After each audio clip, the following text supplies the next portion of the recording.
అందరికీ నమస్కారం అండి. ఈరోజు మనం చిత్రకూట్ అనే ఒక ప్లేస్లో ఉన్నాం, ఛత్తీస్గఢ్ స్టేట్లో. అండ్ ఇక్కడ మట్టితో రాళ్ళతో ఇల్లు కట్టడం చాలా కామన్గా ఉండేది. ఈ మధ్య తగ్గింది సార్. ఈ మధ్యన ఆ టెక్నిక్స్ లేక వాళ్ళు కట్టట్లేదు. కానీ మీతో ఈ వీడియో షేర్ చేయడానికి రీజన్ ఏంటంటే, అలా ఇక్కడ ఉన్న టెక్నిక్స్ వాళ్ళు లోకల్ మెటీరియల్స్తో ఎలా కడుతున్నారు చూపిద్దామని అండి. సో నేను ఇప్పుడు ఇంటి బయట కూర్చున్నాను. ఇది బయట సిట్టింగ్ ఏరియా చేశారనమాట, రాయి పెట్టేసి సింపుల్గా. మన వెనకాల గోడ కట్టారు చూసారా, అది మొత్తం డ్రై స్టోన్ మేసనరీ. అంటే దీనికి ఏ మసాలా ఏం వేయరు. మసాలా అంటే సున్నం కానీ సిమెంట్ కానీ మిట్టి కానీ ఏం వేయరు. సో ఓన్లీ స్టోన్స్ పర్చేస్ చేస్తారనమాట. సో ఇక్కడ లోకల్గా దొరికే స్టోన్స్ని కలెక్ట్ చేసుకొని అలా గోడ కట్టేసుకుంటారు. ఇది రఫ్గా ఇల్లు ఒక 200 years అయిందండి. ఇది కట్టేసి నెంబర్ ఆఫ్ జనరేషన్స్ ఉంటున్నాయి, ఇప్పుడు కూడా ఉంటున్నారు ఈ జనరేషన్.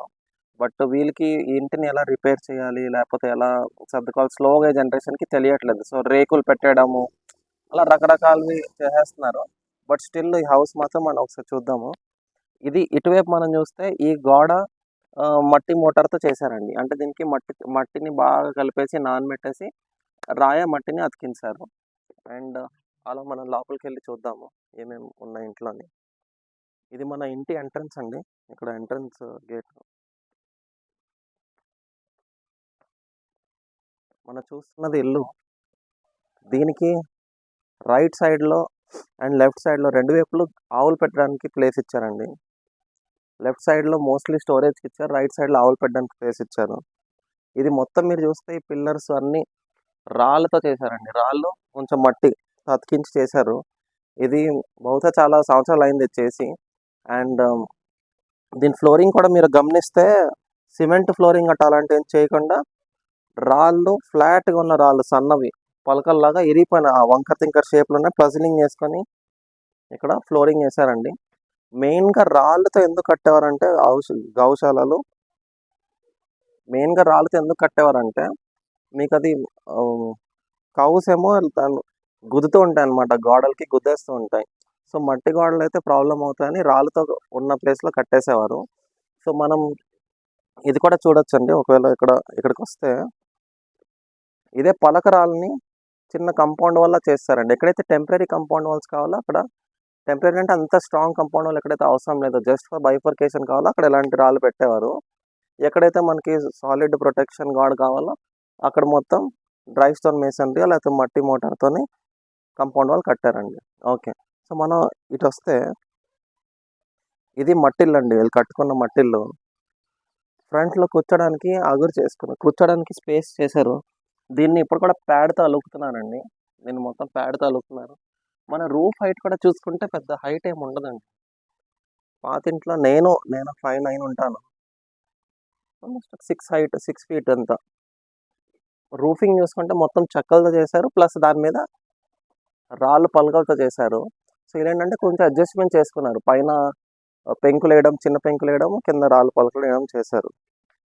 సో ఇది మన రూమ్స్ అండి. లోపల కూడా చూద్దాము.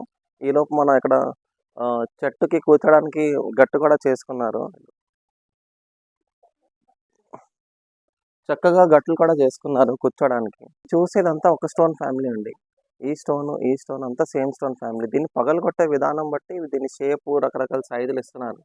సో మన కంపౌండ్ వాళ్ళు చూసిన స్టోన్ కూడా ఇదే ఫ్యామిలీ, మనకు రూఫ్ మీద వేసిన స్టోన్ కూడా ఇదే ఫ్యామిలీ. సో యూజేజ్ బట్టి ఇది పిల్లర్ లెక్క యూజ్ చేశారు అక్కడ.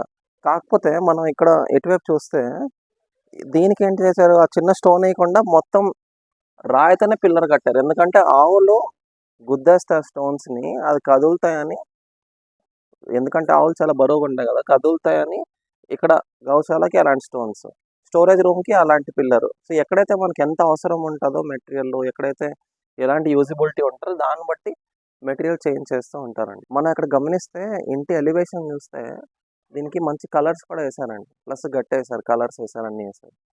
ఇప్పుడు ఏంటంటే ఫస్ట్ మనం కూర్చున్న గట్టు దగ్గర ప్యాడ్ అలుకుతారనమాట. ఎవ్రీ 2-3 days కలుగుతారు, ఎందుకంటే ప్యాడ్ కొంచెం వాటర్ రెసిస్టెంట్ ఇస్తుంది. సెకండ్, మన కలర్ స్కీమ్ చూసుకుంటే కింద ఈ లెవెల్ వరకు కొంచెం అర్ది కలర్, మట్టి కలరే ఇచ్చారు. మట్టిలో రెడ్డిష్ కలర్ ఇచ్చారు. ఎందుకంటే వర్షం నీళ్ళు పడి పైన స్ప్రింకిల్ అవుతున్నప్పుడు ఈ బ్లూ కలర్ ఎఫెక్ట్ అవ్వకూడదండి. కింద వరకు బ్లూ అయితే మొత్తం కలర్ డ్యామేజ్ అవుతుంది. సో అందుకే ఇది చూడడానికి కూడా ప్యాటర్న్ లాగా బాగుంటుంది. ప్లస్ మీకు ఒక మంచి protection from that soil spill వస్తుందన్నమాట. సో మనం ఇక్కడ చూస్తుంటే డోర్ కూడా హైట్ చాలా చిన్న హైట్ డోర్స్ అండి.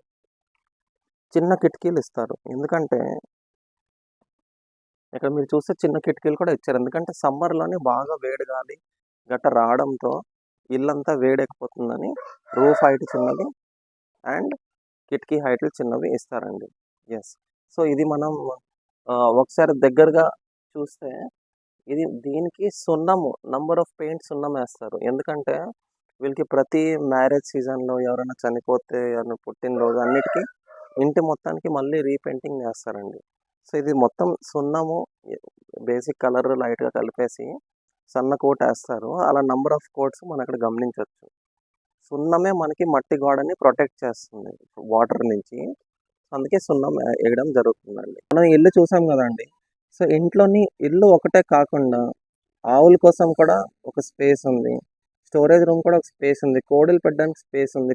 బయట కూర్చోడానికి స్పేస్ ఉంది. 2 పెద్ద పెద్ద చెట్లున్నాయి. సో ఇప్పుడేంటంటే మనం దీని పక్కనే ఒక కొత్త పెద్దది ఇల్లు కట్టారు మీరు చూడొచ్చు. ఈ ఇల్లు చిన్నదే. హైట్ కూడా దీనిది చిన్నదే. కానీ ఆ పెద్ద ఇల్లు మనం చూస్తే దానికి ఒక స్పేస్ ఇవ్వలేదు. మట్టి గ్రౌండింగ్ లేదు. మట్టి స్పేసే లేదు. మొక్కలకి ప్లేస్ లేదు. ఆవులు, కోడులు ఏం పెంచుకోలేరు. సో మనకి హౌస్ కన్‌స్ట్రక్షన్ చాలా ఇంపార్టెంట్ అండి. మన హౌస్‌లో అన్నీ కోఎగ్జిస్ట్ అయ్యి ఉండాలి. ఎప్పుడు కూడా ఓన్లీ ఒక హౌస్ మనకు ఓన్లీ ఒక రూమ్, బాల్కనీస్ కూడా ఇవ్వకుండా, ఓపెన్ స్పేసెస్ ఇవ్వకుండా ఇల్లు కడితే మనం చూపించుకోవడానికి పెద్ద ఇల్లు చూపించగలం గానీ, ఒక హెల్తీ లివింగ్ కోసం అవసరమైన ఇల్లు మనం క్రియేట్ చేయలేకపోతున్నాము. సో మనం మన పూర్వీకులు కట్టే విధానం, డిజైనింగ్ విధానము ఎంత బాగుండేది. ఇప్పుడు ఎలాంటి ఇల్లులు చూస్తే ఇక్కడ ఉండి ఒక 5 మినిట్స్, 10 మినిట్స్ కోసం మేమొచ్చినా ఇక్కడ ఈ స్పేస్‌ని ఎంజాయ్ చేయగలుగుతున్నాం. ఎందుకంటే ఫ్రెష్ ఎయిర్ అండ్ మంచి అట్మాస్ఫియర్ క్రియేట్ అయ్యింది కాబట్టి. అలాంటి ఇంట్లో మనము అంతగా కంఫర్టబుల్‌గా ఫీల్ అవ్వము. మనం లోపలికెళ్ళైతే చూసామండి ఇల్లు. రూమ్స్ చిన్నవైనా చాలా బాగా అరేంజ్‌మెంట్స్, డిజైనింగ్ మాత్రం చాలా బాగా చేసుకున్నారు.